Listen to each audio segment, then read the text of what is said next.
Hello everyone, I've just finished my first learning game of Axis and Allies Stalingrad, and it appears that it's a total German victory. They control all RP zones on the map. In order to get the associated resource points for reinforcements, they actually need to occupy it, but for victory conditions it just says that controlling them is enough. And they control all RP zones, as you can see. The last fight was in Pavlov's house, where on the previous turn a Soviet unit still landed. It survived the German attack phase, but was then subsequently eliminated on its own attack phase, because you have to battle on the opponent's turn and on your own turn as well. Operation Uranus was relatively successful, although it was stopped in certain vital places, as you can see here. Operation Winter Storm would have come at the end of December, so still 2 turns away. But that wasn't necessary, and there's no way the Russians would have been able to reach either one of the 2 zones from which it would have started anyway. In the end, it wasn't necessary, because the Germans can trace out of Stalingrad into Potomnik, Rhinoc, and Vertiachi are both Russian occupied, so they cannot trace through there, but they can trace through Potomnik. Kalach was taken after a breakthrough here, and then hence with a blitz from here to here, and they also dropped the Soviets on their move. They dropped a supply token here via supply drop, which would have been able to supply the tank in a possible counterattack, or on the next turn, had it come moving into Potomnik, then the Germans would have been in trouble, that's for sure. But they held out long enough, and they can trace through Potomnik to Buzinovka, from there on to Gromoslavka or to Novomoskovsk, and then to either one of these two, then to Oblivskaya, and then into their base zone, which is Tatsinskaya. So yeah, it seems to me that this is a total victory. Very enjoyable game. I don't think I made any major mistakes, so I was sure to check everything quite often to make sure I was doing things right. The only thing that does happen is when you check the cards, it's quite tempting to oh yeah, okay, now I've moved, so now I'm going to attack, and then it's sometimes easy to forget that you still have to have the artillery units to fire at air units, and the rocket launchers to do a bombardment prior to the rest of the attack. I always corrected that when it did happen, and usually I spotted it in time. But yeah, beware of that when you're playing. That is, from all the other Axis and Allies games that you've played, you've probably, okay, I've moved, now I'm going to attack. But yeah, there are a few small steps in between which are can be quite essential.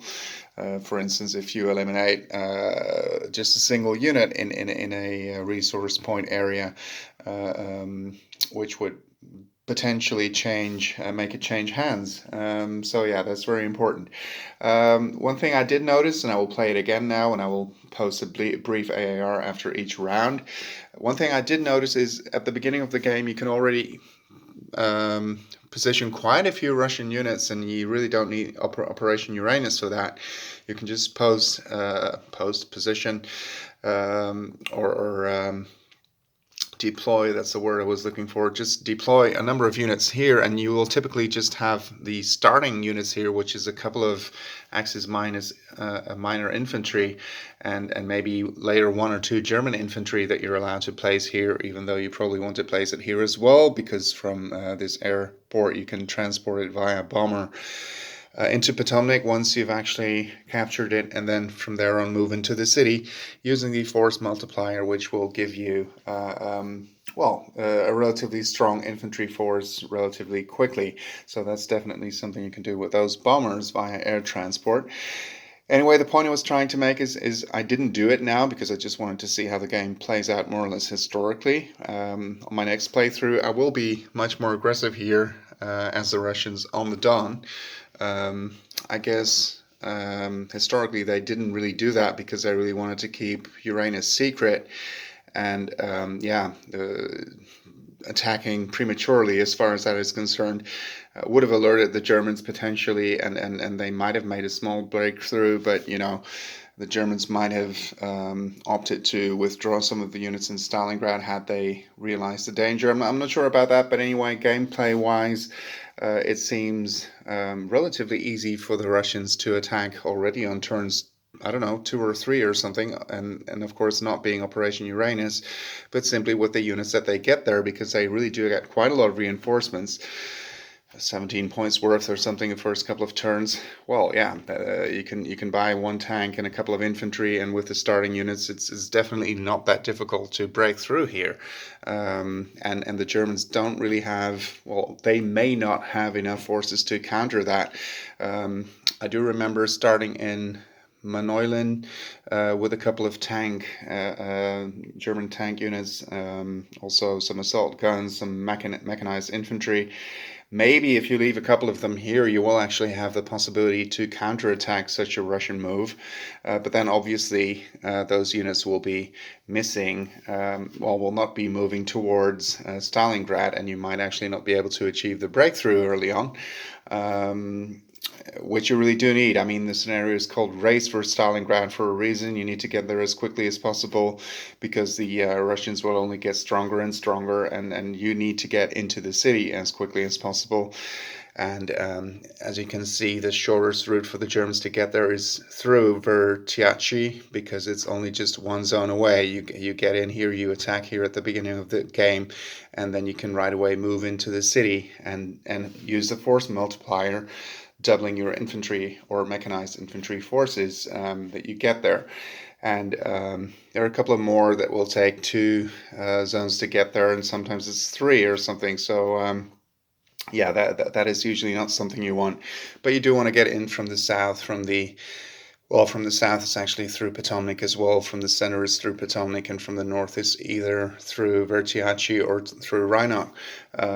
So you want to get them in several places. Things I probably did wrong with the Russians is that I tried to defend each and every RP zone, which meant that they only usually had 1 or 2 units there. It's actually mentioned on the back of the rulebook that that is probably not the best strategy for the Russians, that you need to concentrate your forces and defend in a few critical places, maybe Pavlov's house, maybe Mayev Kurgan, maybe one of the 2 factory zones. That's probably a better idea, and that will likely prevent the Germans from achieving a total victory, which they did now.